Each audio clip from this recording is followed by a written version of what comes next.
درود پاک پڑھیں۔ اللہم صلی علی سیدنا و مولانا محمد المصطفیٰ صلی اللہ علیہ وسلم، صلاۃ و سلاما علیک یا رسول اللہ صلی اللہ تعالی علیہ وسلم۔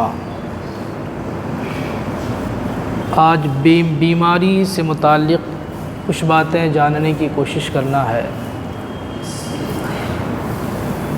جس طریقے سے آرام، راحت اللہ کی نعمت ہے، ایسے ہی بیماری اور تکلیف بھی اللہ کی نعمت ہے۔ آدمی بظاہر سوچنے پہ مجبور ہے کہ بیماری اللہ کی نعمت کیسے ہے۔ بیماری کی وجہ سے آدمی پریشان ہو جایا کرتا ہے، درد سے کراہتا ہے، چیختا ہے، چلاتا ہے، نیند حرام ہو جایا کرتی ہے، اور بہت سے پیسے بھی خرچ ہوا کرتے ہیں، ذہنی، جسمانی، مالی، ہر طرح سے انسان پریشان ہو جاتا ہے۔ تو آخر وہ نعمت کیسے ہے؟ بلا شبہ بیماری بھی اللہ کی نعمت ہے۔ بظاہر بیماری سے تکلیف پہنچتی ہے، دکھ ہوتا ہے، درد ہوا کرتا ہے، لیکن حقیقت میں راحت و آرام کا ایک بہت بڑا ذخیرہ ہاتھ آتا ہے۔ آرام کا ایک ذخیرہ، بہت سا سرمایہ ملا کرتا ہے، اکٹھا ہوتا ہے اثاثہ بیماری کی وجہ سے۔ ظاہری بیماری جس کو آدمی بیماری سمجھتا ہے، حقیقت میں روحانی بیماریوں کا ایک زبردست علاج ہے۔ جس طریقے سے ہماری زبان ابھی کام کر رہی ہے، ہم سبوں کی آنکھیں کام کر رہی ہیں، ہم اور آپ بیٹھے ہیں اللہ کے فضل و احسان سے، تو روح اور جسم دونوں کے اتحاد کی بنیاد پر بیٹھے ہوئے ہیں۔ میرے اندر، آپ کے اندر روح ہے تو یہ سارا فنکشن سے، یہ تمام تر کارنامے ہیں۔ جہاں روح اور جسم میں جدائیگی پیدا ہو جائے گی تو نہ میری زبان کام کرے گی، نہ آنکھ کام کرے گی، نہ ہاتھ نہ پیر کام کرے گا۔ اور یہ سچ ہے کہ جسم اور روح میں اہم روح ہے، اہم روح ہے۔ روح ہے تب نہ یہ سارا فنکشن ہے۔ روح جسم کے اندر ہے تب میں بول رہا ہوں، آپ سن رہے ہیں، ہم سبھی سیکھ رہے ہیں، جاننے کی نیک کوشش کر رہے ہیں۔ تو جس طریقے سے روح اور جسم میں اصل روح ہے، ایسے ہی جسمانی اور روحانی بیماری میں اصل نقصان دہ بیماری وہ روحانی بیماری ہے۔ اصل نقصان دہ اور ہانی کارک، گھاتک بیماری روحانی بیماری ہے۔ اور جب انسان جسمانی بیماری میں مبتلا ہوا کرتا ہے تو یہ تکلیف، یہ پریشانی اپنے اندر روحانی بیماری کا علاج رکھتی ہے۔ وہ کیسے؟ یہ فطرت میں داخل ہے کہ جب انسان کی طبیعت خراب ہوتی ہے تو اسے اللہ یاد آتا ہے، کلمہ درود پڑھنے لگتا ہے۔ اگر آیات قرآنیہ یاد ہے تو قرآن پاک کی تلاوتیں کیا کرتا ہے۔ وہ مقصد دو ہوا کرتا ہے، ایک تو اس کو مومن ہے، مسلمان ہے تو یہ عقیدہ ہے کہ نہیں، ان پاکیزہ کلمات کا ورد کریں گے تو شفا ملے گا، اللہ اس کے ذریعے شفا عطا فرمائے گا۔ ایک مسلمان کا یہ بھی عقیدہ ہوا کرتا ہے کہ کہیں ایسا نہ ہو کہ یہی بیماری آخری ہو زندگی کے لیے، تو کلمہ درود خوب پڑھ لو، قرآن کی خوب تلاوت کر لو، اللہ اللہ خوب کر لو، بزرگوں کو خوب یاد کر لو۔ جی، یہ تو دو اہم مقصد ہے نا، کہ بھئی طبیعت جب خراب ہوتی ہے، کلمہ درود پڑھتے ہیں، طبیعت خراب ہوتی ہے تو نمازیوں سے دم کرانے کے لیے بچوں کو لاتے ہیں، پھر پانی لاتے، دودھ لاتے۔ مقصد یہ نہیں کہ اللہ تبارک و تعالیٰ ان پاکیزہ کلمات کے ذریعے شفا عطا فرمائے گا۔ جی، ایک یہ بھی مقصد، اور دوسرا یہ بھی ڈر لگا رہتا ہے، یہ بھی فکر ہوا کرتی ہے کہ کہیں ایسا نہ ہو کہ یہی سفر آخرت کا یہی ذریعہ بن جائے۔ تو اب تک تو کچھ کیے نہیں ہیں جی، اب تک تو باس بن کے رہے، اب تک بھائی بن کر کے رہے، اب تک مالک بن کر کے رہے اب تک، تو کم سے کم 2-4 مرتبہ کلمہ پڑھ لیں، 2-4 مرتبہ درود پاک آقا کریم صلی اللہ علیہ وسلم کی بارگاہ میں پیش کر دیں، قرآن مقدس کی چند سورت پاک کی تلاوتیں کر لیں۔ اور بتائیے قرآن مقدس کی تلاوت کرنا، درود پاک پڑھنا، پاکیزہ کلمات کا ورد کرنا، یہ کتنا اچھا عمل ہے، یہ کتنا اچھا عمل ہے۔ یہ کس وجہ سے ہوا؟ جب جسمانی بیماری میں ہم اور آپ مبتلا ہوئے تب۔ تو یہ جسمانی بیماری سبب ہے روحانی بیماری کے علاج کا، ذریعہ ہے روحانی بیماری کے علاج کا۔ تو جو بیماری کے علاج کا ذریعہ ہو وہ نعمت نہیں تو کیا ہے؟ ذرا غور کریں کہ وہ نعمت نہیں تو کیا ہے؟ یقیناً یہ نعمت ہے۔ تو جس طریقے سے راحت و آرام نعمت ہے، ایسے ہی بیماری اور تکلیف بھی ہم اہل ایمان کے لیے نعمت ہے۔ بیماری سے گھبرانا بھی نہیں چاہیے اور مایوس بھی نہیں ہونا چاہیے، چونکہ مایوس ہو جائیں گے، گھبرا جائیں گے، اگر سر پٹکیں گے تو سر پٹکنے، مایوس ہونے اور گھبرانے سے شفا نہیں ملنے والا ہے۔ جی، شفا دینے والا اللہ پاک ہے۔ اللہ تعالیٰ نے شفا کے لیے کئی ایک ذرائع پھیلا دیے ہیں جس کو وسیلہ بولتے ہیں۔ جی، جیسے دوا شفا دینے والی نہیں ہے، دوا شفا کا ذریعہ ہے، شفا دینے والا اللہ پاک ہے۔ اللہ تبارک و تعالیٰ نے دوا کو شفا کا ذریعہ بنایا ہے، ڈاکٹر کو شفا کا ذریعہ بنایا ہے۔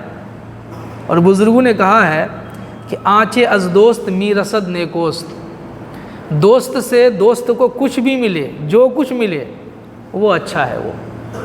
جی، اور ہمارا دوست کون ہے؟ صحیح معنوں میں اللہ پاک، مومن کا دوست۔ اللہ ولی الذین آمنوا، اللہ ناصر ہے، مددگار ہے، معاون ہے، دوست ہے اہل ایمان کا۔ پکا مومن بنیے، یقین کامل رکھیے کہ ہم الحمدللہ مومن ہیں۔ اور اللہ فرماتا ہے کہ اللہ مومن کا مددگار ہے، ناصر ہے، معاون ہے، دوست ہے۔ تو دوست سے جیسے راحت اور آرام ملنے پر ہم خوش ہوتے ہیں، جی ایسے ہی بیمار ہونے پر بھی ہمیں مایوس نہیں ہونا چاہیے، چونکہ وہ بھی اللہ کی طرف سے ہے اور اللہ حقیقت میں دوست ہے۔ تو آنچے از دوست می رسد نیکوست، دوست سے جو کچھ ملے وہ اچھا ہے۔ تو بیماری اللہ تبارک و تعالیٰ کی نعمت ہے بلا شبہ۔ جی، تو اللہ کے جو نیک بندے ہیں، اللہ تبارک و تعالیٰ اپنے نیکوں سے بڑا امتحان لیا ہے، اور بڑا امتحان ابھی جو نیک ہوں گے، اللہ کے جو نیک بندے ہوں گے، اللہ تبارک و تعالیٰ ان سے بھی امتحان لیتا ہے۔ اب بھی جو نیک، کون ہے نیک؟ اللہ بہتر جانے۔ جی، پر اللہ تبارک و تعالیٰ کی سنت ہے کہ اللہ اپنے نیکوں سے امتحان لیتا ہے، اور سخت امتحان لیتا ہے۔ جن کا جتنا اونچا مقام ہوا کرتا، اللہ کو جن کو جتنا نوازنا ہوتا ہے، اسی حساب سے پروردگار عالم اسے پرکھتا ہے، اسے آزماتا ہے، اسے جانچتا ہے، اس کا امتحان لیا کرتا ہے۔ بزرگوں کی زندگی پڑھی ہے تو حضرت رابعہ بصری رحمۃ اللہ تعالی علیہ کے تعلق سے، کہ اگر کبھی انہیں افاقہ مل جاتا نا، آرام اگر مل جاتا، اور کئی دنوں تک کوئی تکلیف، اگر جسمانی تکلیف نہیں ہوتی تھی اگر، تو وہ گھبرا جاتی تھی، وہ پریشان ہو جاتی تھی۔ ہمیں شفا ملتا ہے تو ہم خوشی مناتے نا، یہ تکلیف درد ایک دم ماشاءاللہ ایک دم فٹ ابھی۔ جی، اور اللہ کے ان نیک بندوں کو اگر پریشانی نہیں ہوا کرتی نا تو گھبرا جایا کرتی تھی وہ۔ اللہ کے وہ نیک بندے گھبرا جایا کرتے تھے کہ اللہ امتحان نہیں لے رہا ہے، لگتا ہے اللہ ہم سے ناراض ہو گیا کیا؟ چونکہ اللہ اگر راضی رہتا، اگر اللہ کی رحمت ہماری طرف متوجہ ہوتی، اگر اللہ کی رحمت کا توجہ اگر ہماری طرف ہوتی اگر، تو اللہ تو ہم سے امتحان لیتا۔ کہاں کوئی امتحان لے رہا ہے؟ یہ اللہ کے نیک بندوں کا مزاج تھا، وہ گھبراتے نہیں تھے وہ۔ تو اگر ہم اتنا نہیں کر سکتے کہ بیماری کا سواگت کریں، بیماری کا سواگت کرنا، خیر مقدم کرنا ہم جیسے کمزور اور ضعیف الایمان کے بس کی بات نہیں ہے۔ ہم لوگ آدھار کارڈ میں، آئی کارڈ میں، پین کارڈ میں تگڑا مسلمان، معاشرے میں، سماج میں بہت زبردست مسلمان ہیں، لیکن عملی طور پہ بہت کمزور مسلمان ہم ہیں، بہت کمزور مسلمان ہم ہیں۔ تو اگر ہم بیماری کا سواگت نہ کر سکیں، خیر مقدم نہ کر سکیں، تو کم سے کم یہ تو ہے کہ بھی صبر و استقلال سے کام لیں ہم۔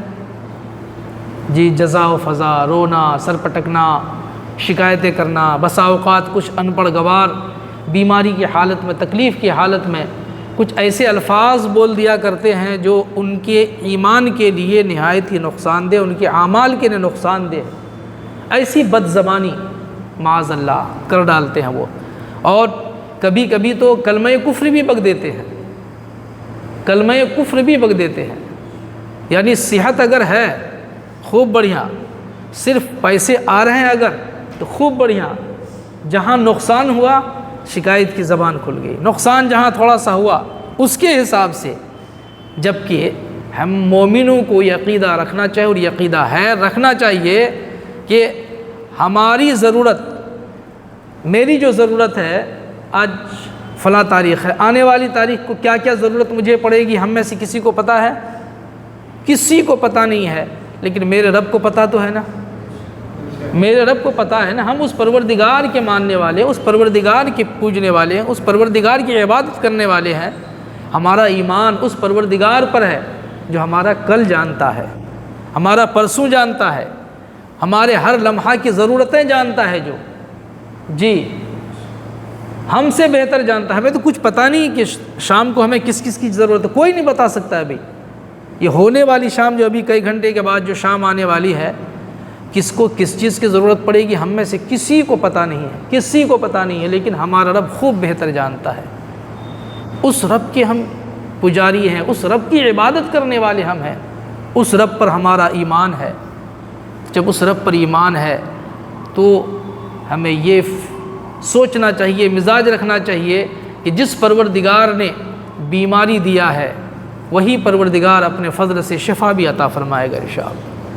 ہر حال میں شکر کی زبان ہونی چاہیے، تکلیف ہو تو صبر و استقلال سے کام لینا چاہیے، صبر و شکیب سے کام لینا چاہیے، جزا و فضا، رونا، سر پٹکنا، شکایتیں کرنا، جی یہ اگر کوئی سر پٹکے گا، اگر شکایت کی زبان اگر بولے گا تو کیا یہ شفا کا ذریعہ بنے گا؟ نہیں، اس سے نقصان ہوگا، گناہ ہوگا نا، اول فول بکے گا، غلط الفاظ زبان سے نکالے گا۔ اس لیے نہیں، طبیعت خراب ہو، بیمار ہوں اگر تو صبر و تحمل سے کام لیا جائے۔ ہاں، دین نے یہ بھی کہا ہے کہ اپنی حیثیت کے مطابق علاج کرو، چھوڑ نہیں دینا ہے۔ جی اللہ پر بھروسہ کا مطلب یہ نہیں ہوتا ہے کہ ایسے ہی گاڑی کہیں لے جا کر کے بھیڑ بھاڑ میں آپ لے جا ایسے رکھ دیں اور بولے کہ اللہ پر بھروسہ کرتے، نہیں، تالا بند کر کے تب اللہ پر بھروسہ کرنا ہے۔ جو سورسز اللہ نے دیے ہیں، جو ذرائع عطا فرمائے ہیں، جی اس کو اپنا کر کے تب اللہ پر بھروسہ کرنا ہے۔ ایک جانور ہے، کہیں لے کے گئے آپ اور ایسے آپ نے چھوڑ دیا، ارے باندھ کائے نہیں دیتے آپ؟ اللہ پر بھروسہ ہے، یہ اللہ پر بھروسہ نہیں، اسے اللہ پر بھروسہ نہیں کہتے ہیں۔ پہلے اس کو باندھیے، جو طریقہ ہے جانور کو باندھنے کا، باندھ کر کے تب اللہ پر بھروسہ کیجئے۔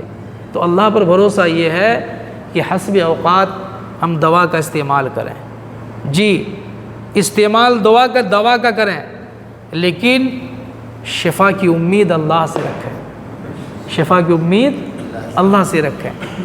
دوا شفا کا ذریعہ ہے، شفا دینے والا پروردگار عالم ہے۔ تو کریں کہ کم سے کم اتنا تو کریں کہ صبر و استقلال سے کام لیں، اور جزا و فضا کر کے آتے ہوئے ثواب کو ہاتھ سے جانے نہ دیں۔ چونکہ اول فول بکیں گے، جزا و فضا، رونا پیٹنا ہوگا تو جو ثواب ملنا تھا اس ثواب سے ہم محروم ہو جائیں گے۔ پر شفا تو تبھی ملے گا جب رب چاہے گا۔ رونے سے تو ایسا نہیں کہ جتنا روئیں گے، جئی کلو دن میں آدمی روئے گا اسی حساب سے شفا کا کرنے میں کہ میٹر آگے بڑھے گا، نہیں۔ جزا و فضا سے، رونے سے شفا نہیں ملنے والا ہے، بلکہ اس سے نقصان یہ ہو رہا ہے کہ اگر ہم صبر و تحمل سے کام لیتے تو اللہ تبارک و تعالی ہمارے اس عمل کے ذریعے صبر و عمل صبر و تحمل کے حوالے سے رب تبارک و تعالی ہمیں ثواب عطا فرماتا، ہم نیکیوں کے حقدار ہوتے، اور جب جزا و فضا کریں گے تو وہ سب کے سب اس تمام ان نعمتوں سے ہم محروم ہو جائیں گے۔ اللہ سے دعا کیجئے اور یہ عزم رکھیے کہ انشاءاللہ العزیز جب بھی طبیعت خراب ہوگی انشاءاللہ ہم صبر و تحمل سے کام لیں گے انشاءاللہ۔ اللہ پر بھروسہ ہر حال میں رہے جی۔ اور اتنا تو ہر شخص جانتا ہے کہ بے صبری سے آئی ہوئی مصیبت جاتی نہ رہے گی، یعنی بے صبری سے اگر آدمی بے صبرہ ہو جائے، بے صبری کرے تو اس کی وجہ سے مصیبتیں دور نہیں ہوں گی، مصیبتیں تبھی دور ہوں گی جب رب تبارک و تعالی چاہے گا۔ تو پھر کیوں نہ ہم اپنے پروردگار کی تعریف کریں، کیوں نہ ہم اپنے پروردگار کا حمد پڑھیں، ثنا پڑھیں، کیوں نہ اس پروردگار کا شکر ادا کریں جس پروردگار نے بیماری دیا ہے، جو شفا دینے پہ قادر ہے۔ تو جب ہم اس کا ذکر میں لگے رہیں گے تو انشاءاللہ العزیز تکلیف اور بیماری ہلکی بھی ہو جائے گی، برداشت کی قوت بھی بڑھ جائے گی، ہے نا، اور پھر صبر و تحمل اور برداشت کرنے کی صورت میں اللہ تبارک و تعالی ہمیں اور آپ کو نیکیاں بھی عطا فرمائے گا انشاءاللہ۔ یہ بہت بہت بڑی بات ہے الحمدللہ۔ پھر اس بڑے ثواب سے محرومی دوہری مصیبت ہے، مان لیے ایک تو بیماری بھی نہیں گئی، ساتھ ساتھ ثواب سے بھی محروم ہوئے، تو یہ نقصان ہوا کہ نہیں؟ ہاں یہ نقصان ہوا نا، کہ بھائی نقصان کا نقصان رہ گیا، فائدہ بھی نہیں ہوا، یہ تو نقصان ہوا نا۔ ایک ہوتا ہے کہ ایک طرف سے اگر 500 روپیہ گیا ہے، دوسری طرف سے 600 روپیہ اگر آیا ہے تو مان لے گا کہ چلو 500 روپیہ گیا تو 500 روپیہ وہاں ملا دیا تو 100 روپیہ کم سے کم بچا۔ یہاں تو ہر طرح سے محرومی ہے، اس لیے صبر و تحمل سے کام لینا الحمدللہ۔ کہہ رہے کہ بہت سے نادان بیماری میں نہایت بیجا کلمے بول اٹھتے ہیں، بلکہ بعض کفر تک پہنچ جاتے ہیں معاذ اللہ۔ اللہ تبارک و تعالیٰ کی طرف ایسے کلمات اور ایسی باتوں کو منسوب کر دیتے ہیں جو ایمان اور عمل کے لیے نہایت ہی نقصان دہ ہے جی۔ جیسے نقل کفر نباشت، ایک بات بتاؤں کہ جب کسی انسان کی طبیعت خراب ہوتی ہے اور بہت خراب ہوتی ہے، مان لی چوٹ لگ گئی اس کی، کسی کا ہاتھ ٹوٹ گیا، کسی کا پیر ٹوٹ گیا، یا کسی کا انتقال بھی ہو گیا، تو کئی ان پڑھ اور گنوار بولتے ہیں نا اللہ کو ایسا نہیں کرنا چاہیے، معاذ اللہ، استغفر اللہ۔ اللہ بندوں کے مشورہ سے کام کرے گا، وہ احکم الحاکمین ہے، وہ قادر مطلق ہے، وہ رحمان ہے، وہ رحیم ہے، وہ جو کرتا ہے بہتر کرتا ہے، جو کرے گا جی۔ میری روح ابھی نکل جائے اگر تب بھی بہتر ہے، میری اولاد کی روح میرے سامنے اگر نکل جائے تو بہتر ہے، خدا جو کرتا ہے بہتر کرتا ہے۔ تعلقات کی بنیاد پر، رشتے کی بنیاد پر تکلیف ہوگی، وہ اپنی جگہ ہے، لیکن عقیدہ یہی ہے اور زبان پر لگام ہونا چاہیے، زبان پہ اس طرح باتیں نہیں آنی چاہیے۔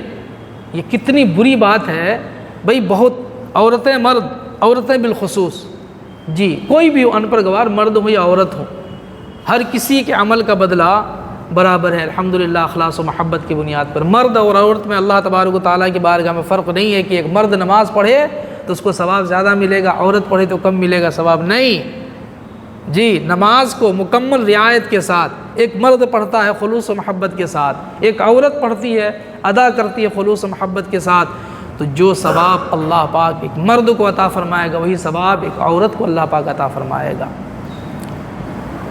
تو جہالت کی بنیاد پر، نادانی کی بنیاد پر بول دیتے معاذ اللہ کہ اللہ کو ایسا نہیں کرنا چاہیے، معاذ اللہ۔ یا ایسا ہوتا ہے کہ کسی کی اولاد ہوئی اور کوئی عیب دار ہو گیا، وہ جی نابینا بچہ پیدا ہو گیا، یا کوئی اور بظاہر عیب اس بچے میں آ گئی اگر، تو اس میں بھی مشورہ دیتے معاذ اللہ کہ دینا تھا تو اچھا دیتا اللہ کو، نہیں تو کہا یہ سب ٹوٹا پھوٹا دے دیا، معاذ اللہ۔ نہیں، خدا کریم ہے، خدا رحیم ہے، اللہ کی طرف سے جسے جو کچھ ملے اس پروردگار کا شکر ادا کرنا چاہیے، جو کچھ ملے شکر ادا کرنا چاہیے۔ اگر لنگڑا اولاد اگر اللہ نے عطا فرمایا ہے، مولا دیا ہے، اللہ نے دیا ہے، میں ذریعہ ہوں، کھلائے گا وہ، پلائے گا وہ، پہنائے گا وہ جی۔ ارے والدین اپنی اولاد کے سوا اگر کرے والدین بھی اگر اپنے بال بچوں کا جو سیوا ہم اور آپ کرتے ہیں نا، الحمدللہ اللہ تعالیٰ اس سیوا کا بھی ثواب عطا فرمائے گا۔ ایسا نہیں ہے کہ ہم اپنی یہ محنت کر کے اللہ کے فضل و احسان سے اپنے بچوں کی جو پرورش کرتے ہیں، کفالت کرتے ہیں، تو اللہ تبارک و تعالیٰ اس کا اجر نہیں عطا فرمائے گا، نہیں، اس کا بھی اللہ تبارک و تعالیٰ اجر عطا فرمائے گا۔ اتنی دین میں اتنی بہاریں ہیں، اتنی بہاریں ہیں۔ اولاد والدین کی خدمت کریں، یہ تو ان پر فرض ہے، ضروری ہے، اور پھر اس کو بھی اس عمل کا صلہ اللہ پاک عطا فرمائے گا اور بے پناہ عطا فرمائے گا پروردگار عالم۔ تو طبیعت خراب ہو، کسی طرح کی کوئی پریشانی ہو، تو بے صبری سے کام نہیں لینا ہے، صبر و استقلال، صبر و تحمل سے کام لینا ہے، اللہ تبارک و تعالیٰ ہی کی بارگاہ میں بھیک مانگنا ہے۔ وہی بیماری دیا ہے تو وہی شفا عطا فرمائے گا انشاءاللہ العزیز۔ اس سلسلے میں نبی پاک صلی اللہ تعالیٰ علیہ وسلم کی احادیث پاک بھی سننا ہے، اور آج کی گفتگو یہیں تمام ہوتی ہے انشاءاللہ العزیز۔ ہم سبھی دعا کریں، میں آپ کے لیے دعا کروں، میں تمام سامعین، ناظرین، حاضرین کے لیے دعا کرتا ہوں، آپ سبھی میرے لیے دعا کریں، کیونکہ میں بھی ایک عام انسان ہوں، مجھ پر بھی مصیبتیں کبھی بھی آن پڑ سکتی ہیں، ان مصیبتیں ہیں جی، کبھی بھی تقاضے بشریت ہے، کبھی بھی کچھ ہو سکتا ہے۔ اللہ تبارک و تعالی ہم سبوں کو ہر حال میں شکر کی توفیق سعید عطا فرمائے۔